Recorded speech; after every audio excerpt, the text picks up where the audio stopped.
tenho 50 anos e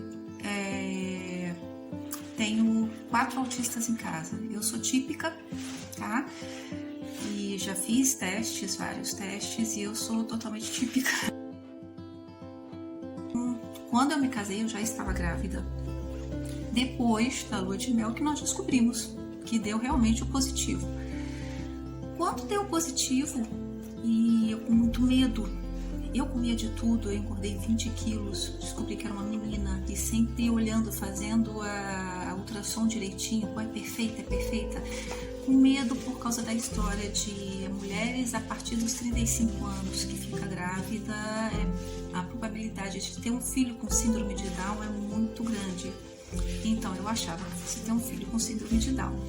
Então, quando foi na 22ª semana de gestação, para a gente saber se realmente a criança tem síndrome de Down, tem alguma normalidade, e eu falei, perfeita, dá para ver pelo nariz dela. E eu levei um susto, né? Caramba, eu vou ter uma filha perfeita, né? Que bom. E ela nasceu, graças a Deus. Meu marido filmou tudo, ele filmou todo o parto. E outra coisa impressionante também nessa hora da filmagem do parto foi que a médica falou, você vai ter coragem de filmar, não vai desmaiar, não vai dar problema pra gente. Tava a obstetra, a pediatra e a anestesista. Ele filmou tudo e ainda ajudou a médica, porque teve uma hora da passagem ali que ela não estava sabendo, nem a pediatra nem ela, ou vamos fazer isso ou aquilo. E ele falou, não, eu acho que isso daqui fica melhor. Aí a médica olhou pra mim e falou assim, que seu marido tá ajudando a gente. E realmente ele ajudou a fazer o parto. Mas ele sempre gostou muito de ler, ele sempre gostou muito de pesquisar, ele lê de tudo e ele tem memória fotográfica.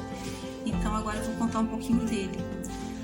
A mãe dele e ele, toda a família, conta a história mais assustadora, que quando ele tinha 3 anos de idade. Ele estava na escola, no finalzinho dos 3 anos de idade, e por sempre, às vezes com a mãe, por um médico, né, ficar na clínica esperando, ele pegava revistas, e nas revistas ele queria ver alguma coisa, ler não, né, porque 3 anos não dá para ler, então ficava vendo figurinhas ali, ficava olhando. Mas o autista, nem todos, mas a maioria dos autistas tem memória fotográfica. E aconteceu que ele chegou na sala de aula, a professora escreveu profissão com C cedilha.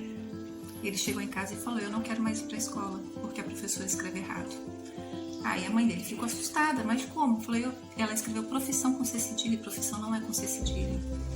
Por quê? Porque ele tinha visto na revista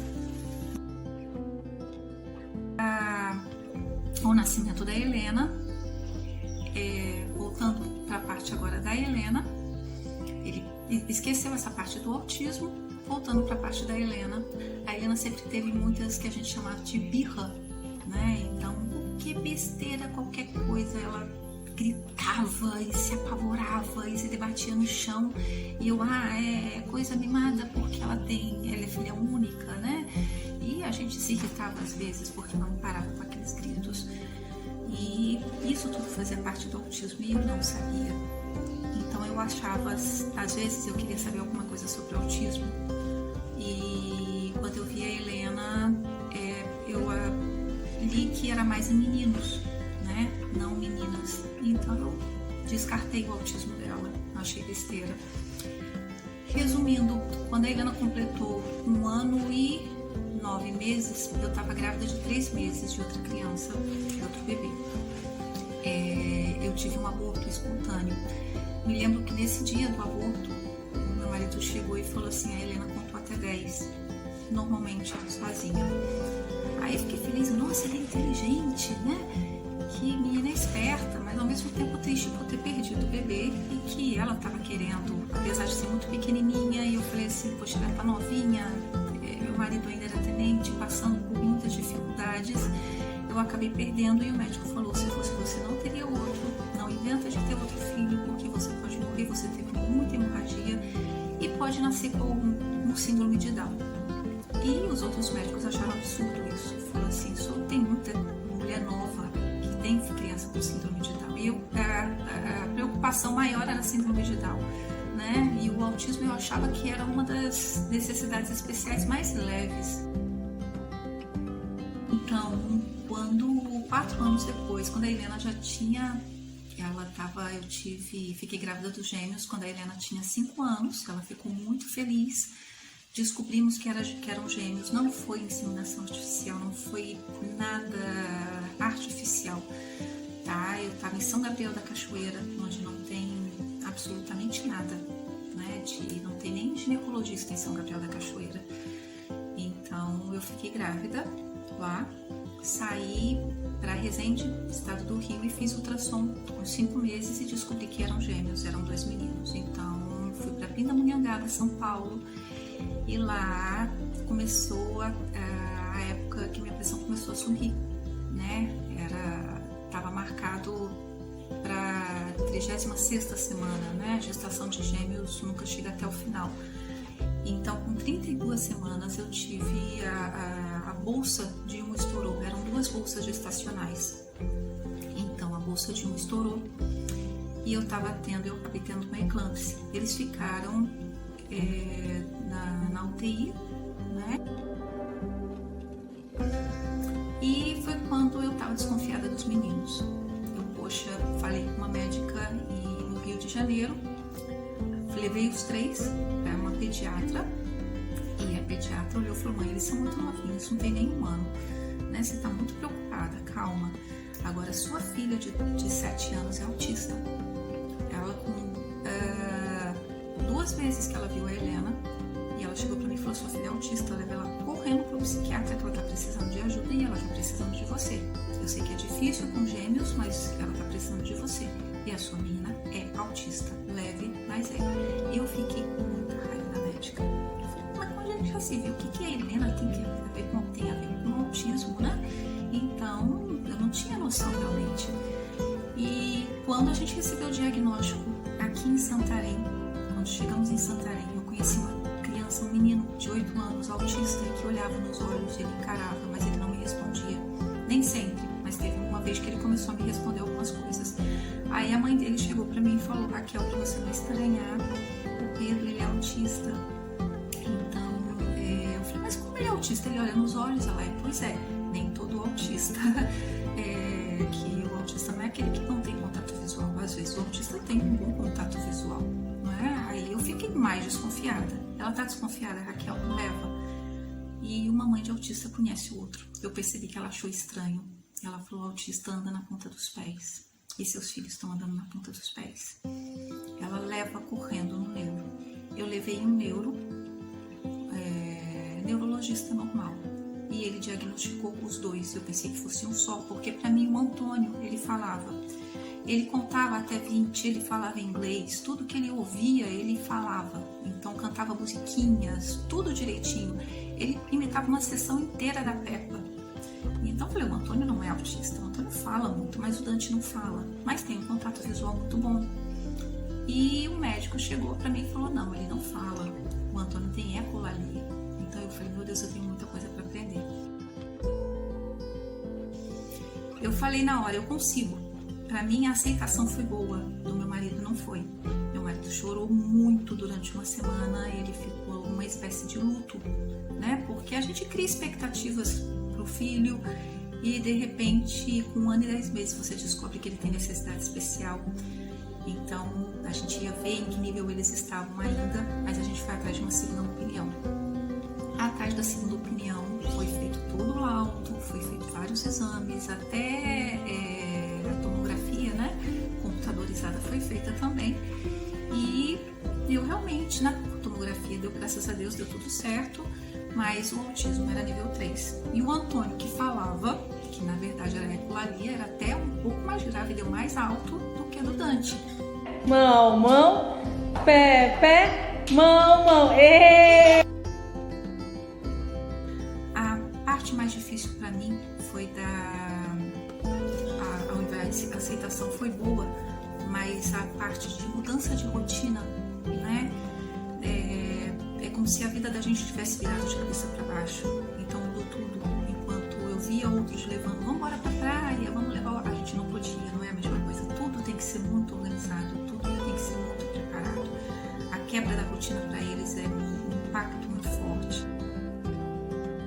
Aí quando a gente começou a ler sobre autismo, teve um livro que eu e meu marido, nós vimos toda a Helena.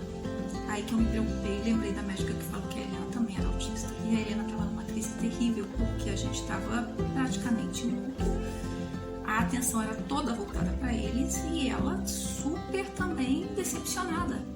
Os irmãos que ela queria tanto, que ela esperava que iam brincar com ela, eles não podiam brincar porque eles eram autistas.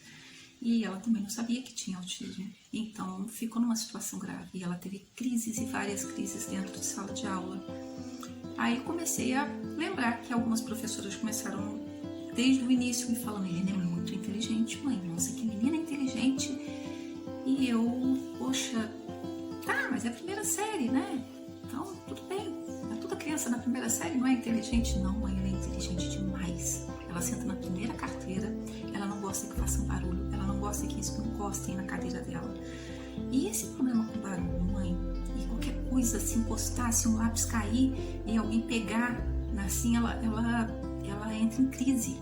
Ela chora, não, ela é muito chorona, é assim mesmo, qualquer coisa ela chora. Pra mim era isso, e não é. E ela realmente ela era uma desorganização totalmente, por isso que tem aquele quebra-cabeça do autismo, né? É como se uma pecinha desencaixasse e não tá encaixando, então é como se desestruturasse tudo na cabeça deles. E ela não conseguia se organizar. Uma vez eu lembro que ela estava em crise, chorando muito, muito, muito, e ela tinha uns 4 anos de idade. E eu falei: filha, pelo amor de Deus, para, já deu. Helena, chega, para de chorar. E ela chorando, toda molhada, e mamãe, eu tô tentando e eu não consigo. Aí eu percebi ali, eu falei: caramba, tadinha, ela tá tentando parar de chorar. E uma professora falou: Raquel, enxuga, que isso daqui tá incomodando ela. Ou seja, as lágrimas, né, já estavam incomodando demais. Para saber direitinho, eles tinham que ter uma avaliação de 4 sessões. Quando eu encontrei a psicopedagoga, que é a Bruna, até faço questão de falar o nome dela, foi a Bruna e o Rony que me ajudaram nisso. Eram apenas 4 sessões e eu fiquei tão encantada com a psicopedagogia, fiquei tão encantada. Eles melhoraram tanto que eu tirei de tudo. Hoje eles só têm psicopedagoga, a Bruna, que é do Dante, o Antônio, que faz com o Rony, que é o psicopedagogo deles, e musicoterapia. Eu tirei de tudo e hoje eles estão ótimos. E coloquei numa escola que tem a EE, que tem educação especial, que tem uma psicóloga acompanhando, que tem uma professora de educação especial. Os 2 têm tutores, cada um tem o seu tutor. A escola está sempre prestando atenção. A gente tem reuniões, né? Então tem melhorado bastante. Então é um trabalho em equipe. E o melhor, o trabalho é sempre em equipe. Xiii! Morango! Dá pra tia Bruna. Tia Bruna vai comer um pedaço. Então hoje ela tem o laudo dela também. Já saiu o laudo dela. Ela é autista nível 1 e ela tem altas habilidades. Ela é muito inteligente em matemática. A Helena, ela tem aquela parte de altas habilidades de eu tô com preguiça de estudar, mas na hora de sala de aula ela senta na frente, não gosta que ninguém cutuque ela, não gosta que fiquem aquela mania de bater a perna na mesa dela, ela já fica nervosa. E quando começam os desequilíbrios, os professores já sabem que tem que imediatamente cortar, porque se ela entrar naquele nível daquele desequilíbrio emocional, se começar a gritar, ela não para mais, é difícil parar. Meu marido, quando todos nós na época de fazer a terapia com os meninos e com a Helena, a gente também teve que fazer terapia, a família inteira entra em terapia. E quando meu marido foi pela primeira vez num psicólogo, o psicólogo viu ele a primeira vez, chegou no final da terapia e falou: o senhor sabia, alguém já falou que o senhor é autista? E ele ficou com raiva. E logo em seguida ele mudou: eu quero outra psicóloga. E foi com uma outra psicóloga, uma senhora de 65 anos, que chegou para ele no final e falou assim: você já percebeu que você é autista? Você tem autismo e é melhor você procurar um psiquiatra. E nisso o próprio médico mesmo do exército, há 3 anos, pediu para que ele procurasse. E na hora o médico viu, né? O psiquiatra viu, falou: você tem, e estava naquela de o TSC, que é o transtorno social comunicativo, que ele tem muito. Ele chega, às vezes ele não quer cumprimentar as pessoas, ele tem essa dificuldade enorme de se socializar. Então o médico chegou para mim e falou, né, que Raquel, até o casamento de vocês é atípico. Então eu tenho essa parte de entender, e outra pessoa mais nova não entenderia de jeito nenhum esse jeito dele, né? E hoje eu vejo que tudo que ele faz, o jeito que todo mundo achava esquisito, né, na verdade é autismo. E eu perguntei para ele outro dia: como é que você se sente agora sabendo que é autista? Ele parece que tirar um peso das minhas costas, porque eu me sentia diferente, eu me sentia esquisito mesmo, mas é como se tirasse o peso, eu só tenho autismo. Mas então é isso, se vocês souberem trabalhar com os autistas, a gente vai ter aí futuramente grandes gênios, não é? Então, desejo boa sorte para vocês, espero que eu tenha conseguido ajudar em alguma coisa, tá bom?